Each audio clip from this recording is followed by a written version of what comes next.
which one of the following is the correct dimensional formula for the capacitance in F?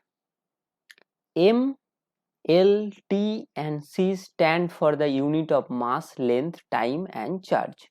So M mass, L length, T time and C stands for charge. We have to find the dimensional formula for capacitance. Now we know that capacitance F is equal to Q divided by V, Q by V, that is charge by potential difference.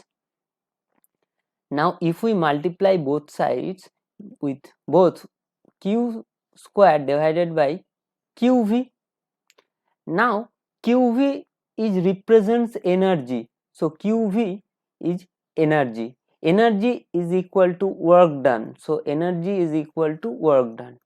Now work done is equal to force into displacement, so the dimension of capacitance is equal to dimension of Q square divided by dimension of work done, that is force time displacement, force into displacement, so the force into displacement.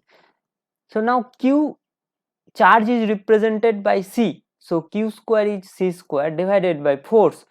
Force is mass into acceleration, that is m L T to the power minus 2 into displacement is L, that is m L square.